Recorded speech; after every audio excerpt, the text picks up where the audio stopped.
Have you ever wondered what you might find in a woman's closet at the turn of the century? Well, now is your chance to find out. In April of 1912, Harper's Bazaar published an article detailing everything that a new bride would need for her wardrobe as a married woman, which gives us a little bit of insight into what kinds of garments a woman would have owned and how many.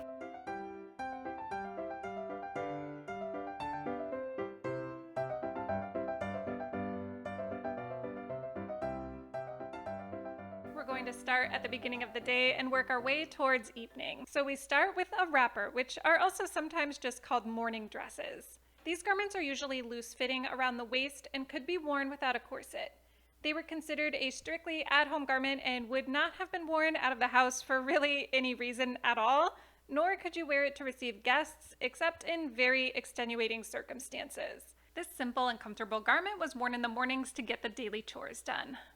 They could be worn to the breakfast table in your own home, but they would not have been suitable to wear to breakfast when visiting. Because these garments are so simple, it was considered inappropriate to wear jewelry with them. They're typically worn with an apron or belted at the waist. Harper's Bazaar recommended having 3 of these garments in your bridal trousseau.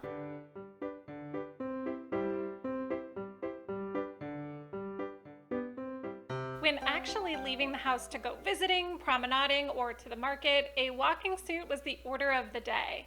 These were also often called tailor-mades, as in a suit made by a tailor or a dressmaker. Often a woman would take a fashion plate to their dressmaker and then have them duplicate that look. As the role of women was changing at the turn of the century, women needed more practical clothing that could be mixed and matched. Charles Dana Gibson was famous for popularizing this image of the new woman, or the Gibson girl. Harper's recommended 2 or 3 of these tailor-made suits, at least one in wool for the cold season and one in linen for the warm season.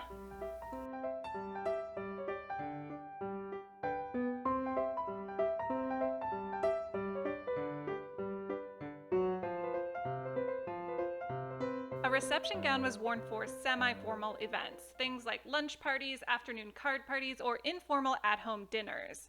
This gown is quite a bit fancier than the one that an average woman would wear, as it's based on one made by M&A Sjogren, 2 of the finest dressmakers on the West Coast at the turn of the century. It is made of a sheer silk organza with a striped slip underneath. This is perhaps my personal favorite garment in the entire trousseau. I just love how beautiful and delicate it is, but I also found a lot of personal connection in duplicating this garment.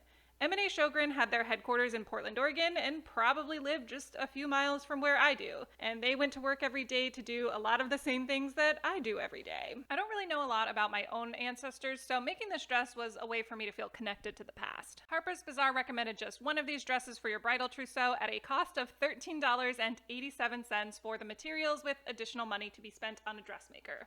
The original Sjogren dress probably cost well over $100 when it was first made, which is equivalent to the cost of the entire bridal trousseau.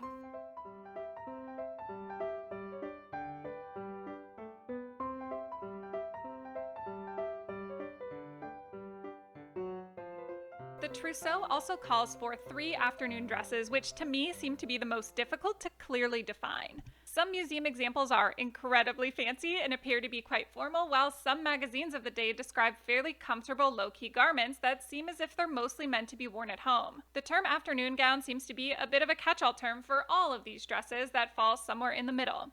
They are definitely more formal than a wrapper, but less formal than a dinner dress or a ball gown. They were not meant for evening wear and would have been totally inappropriate at a fancy nighttime event, but they were not strictly meant for home wear either, and it was perfectly fine to be seen in your afternoon dresses, unlike your morning wrapper.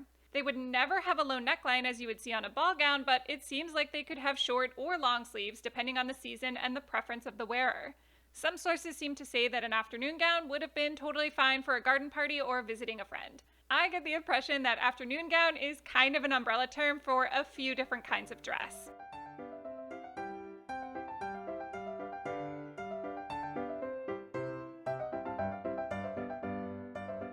And finally, the most important gown in any bridal trousseau is, of course, the wedding dress. By the early 20th century, white was pretty standard for middle and upper class brides. Soft, clingy, drapey materials like silk charmeuse or mousseline were considered the most fashionable.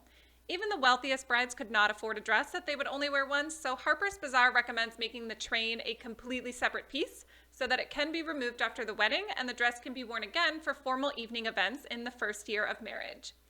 With the introduction of reliable synthetic dyes just a few decades earlier, some women opted to dye their wedding dress a different and more practical color after the wedding. Even that was still out of reach for many brides who would have simply gotten married in a sensible traveling outfit that they could continue to wear after the wedding. Tulle was the typical material for veils at the time, and wax orange blossoms were a popular motif for brides as well.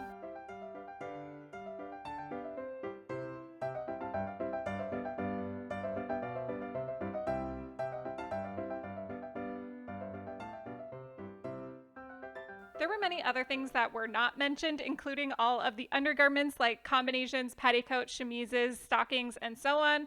The article presumed that a woman would certainly already own all of those things.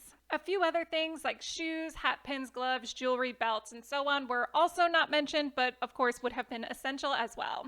All of the garments that were featured in this video were listed as recommended for a bridal trousseau in an article by Harper's Bazaar in April of 1912. Because this is an article that was published in a magazine, it's obviously going to be at least a little bit idealized. It's not a perfect representation of what the average person in the early 20th century would have owned. This article was very much aimed at the middle classes, and a working class girl would not have owned even probably a fraction of the items that were listed in this trousseau. The recommended cost for the entire bridal trousseau was $150, which also did not include labor to actually have the garments made. Adjusted for inflation, that's around $3,000, which is a ton of money. But there are a couple of things that you should probably keep in mind. Number one, people expected to spend a much larger proportion of their income on clothing than we expect to spend today. Around the same time that this article ran, Harper's Bazaar was also doing a monthly column about family budgets and how people were allocating their money. And when I did the math for all of the people that wrote into the column, it seemed like most families were spending around 10% of their yearly income on clothing. Something else that you should probably keep in mind when you're looking at this is that that bridal trousseau also included a wedding dress, which accounted for a huge proportion of the cost of the trousseau.